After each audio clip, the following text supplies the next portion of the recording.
What's going on, everybody? It's Physical Friday, and this is a special Physical Friday because I am getting ready for my elk hunt. I've been getting ready for this elk hunt for a long time, and that brings us to the subject of today's podcast, and that is the importance of a taper. Now, when we're talking about events, things that we train for, that's awesome. We've done many different podcasts on the importance of having a goal out there, whether that's your first marathon or your first 5K or your first Go Ruck event or whatever it is that you're training for. SEAL Fit, Kokoro, Go Ruck Selection, go on and on and on.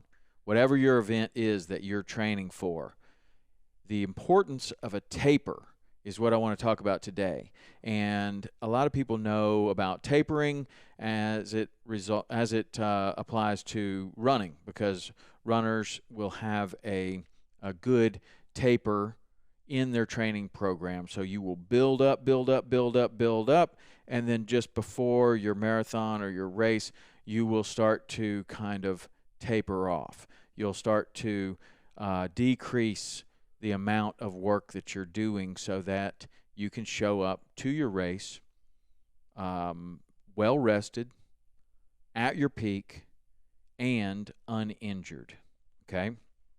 So this elk hunt is no different for me. As I look at, okay, I'm a week out from my elk hunt. Am I going to get stronger between now and then? Probably not. Am I going to get in better condition between now or then? Probably not. So what are the things that I need to work on in this period right here? And that is the things that I can control. I can control some of my skill work. I can be shooting my bow a lot. I can be making sure that I'm going to have all the right gear. I can make sure that I'm going to be organized and ready to roll when it comes time. Mostly, I can make sure that I can hit the target that I'm aiming at with my skill work on the bow. Now, does that mean that I'm going to eliminate all movement? No, absolutely not.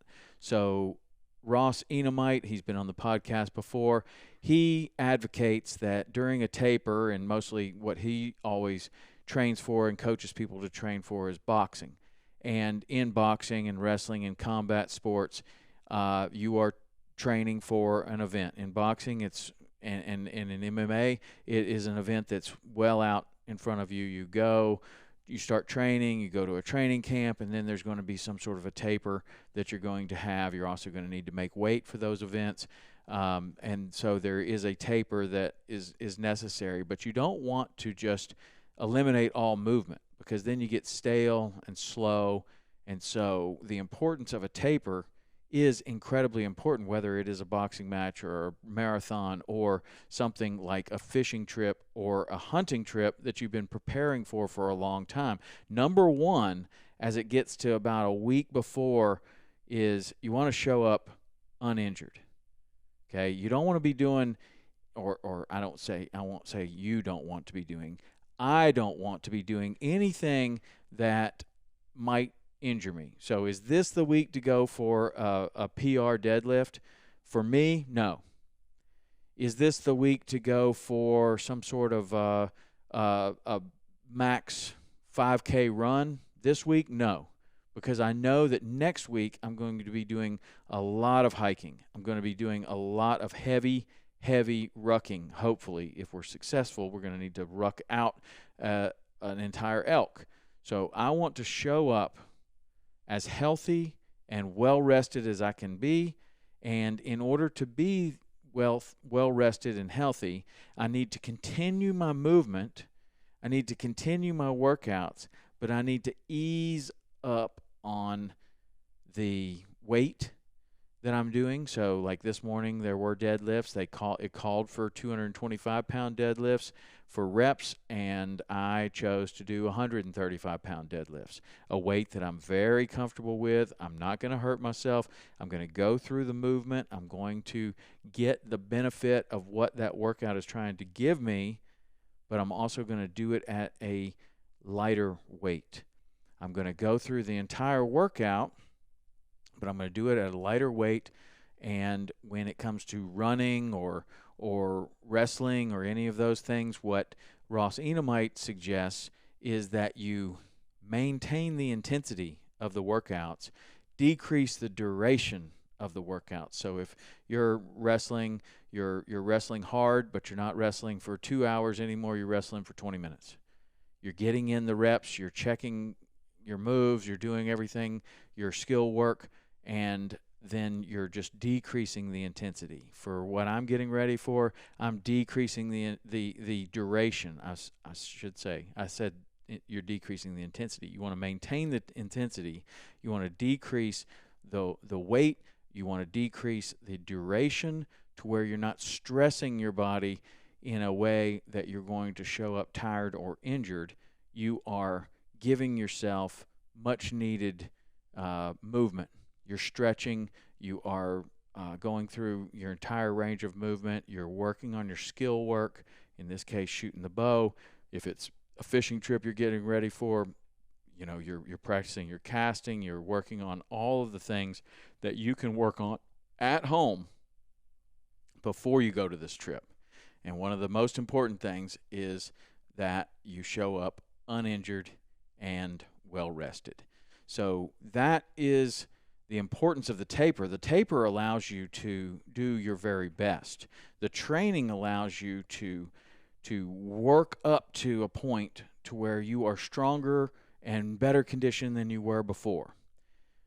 And this is where some people might differ with this opinion, but I feel like once you get to, a week out, you're probably not going to get much stronger. You're probably not going to get much more conditioned than where you were before. The work has happened months ago. So at this point, let's start to rehab. Let's start to stretch more. Let's start to make sure that we are feeling really good and ready to go. Another thing that I could be doing for sure on an event like a hunt or a hike or something like that is, how are the boots? Are your boots broken in? They better be, and that should have been done months ago. But even if you haven't, if you're thinking about that now, or your boots blow out before one of these big events, and you still have a week, man, wear those things as much as you possibly can up to that, and that's a great thing to be doing. You could be taking long walks. Long walks on the week before the trip would be fantastic. The likelihood of you getting hurt on a long walk, doing something that's going to injure you so that you won't be able to perform on this thing that means so much to you. You've been training for it for a year. The week before is not the time to test. Testing should have happened months ago. So you got what you got, and you're going in with what you got. You can work on the skill work. You can work on things like breaking in your boots. You can work on things like making sure you have all the proper gear. But the heavy-duty lifting, the heavy-duty running, all of that stuff should have probably happened weeks, months, even a year ago. And so now you're a week out. It's time to kind of back it off a little bit, and that is a taper. That's what I'm doing. Tapering this week, making sure that I don't hurt myself so that I can end up doing my very, very best on this event that means so much to me, and that's our elk hunt. So whatever you're tapering for or whatever you're planning, make sure that you plan in there some sort of taper. This is where a coach is excellent, is having a coach. He can help you with that taper. How much taper do you need, and what does it look like? A taper for a marathon may look a little bit different than a taper for an ultra marathon, or a taper for a 5K might look a lot different than tapering for something else. But showing up uninjured is a really, really important thing. So whether you get it from a coach, whether you do the research on your own, or whether you're following some type of program, make sure that there's a taper involved, and you will be able to show up at your very best. All right, whatever event you're training for, good luck, and I will talk to you after this elk hunt. See ya.